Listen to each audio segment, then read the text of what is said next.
Hi, this is Jay Wilson, Game Director on Diablo 3. Today I'm going to tell you about a new feature we've added called Artisans.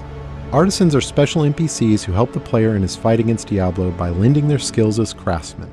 This is a concept of the blacksmith, the first artisan you'll encounter in Diablo 3. You don't start the game with access to artisans. You discover them on your journey through Sanctuary.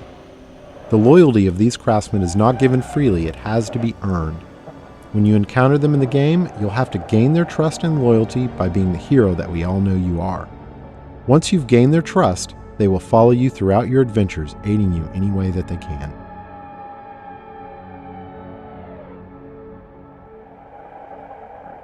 We knew we wanted to add a crafting system to Diablo 3, but we felt that the idea that the player would have a side job on top of the immediate pressure of saving the world didn't really fit the tone of a Diablo game. We also didn't want the player to have to spend a ton of time banging on an anvil when they should be out killing things. So instead, artisans will do the crafting for you. As you can see, the blacksmith has set up shop in New Tristram and is ready to help out. Artisans can act as a normal vendor, selling a variety of useful items and purchasing anything you don't want to keep in your bag. All artisans can also craft certain items, depending on the type of artisan. The blacksmith mostly focuses on weapons and some types of armor. On top of that, all artisans have special abilities unique to them. The blacksmith can repair items, but most importantly, he can add gem sockets to some item types that do not already have sockets, regardless of the quality of the item.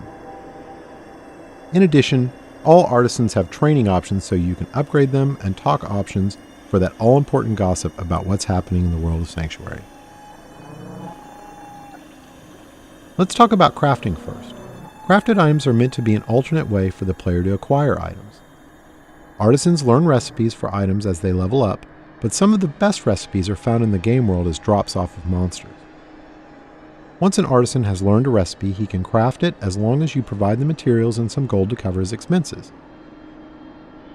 In keeping with Diablo tradition, we didn't want a crafting system that produced completely predictable items, so most items your artisan creates will have a series of set and random properties.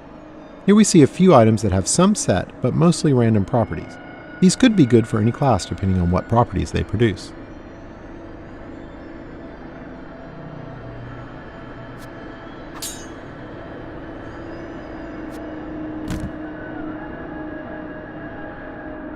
The main special skill of the blacksmith is his ability to add gem sockets to specific item types.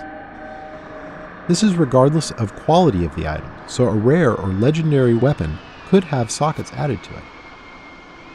This allows gems to be used to a much greater degree in Diablo 3 than the previous games.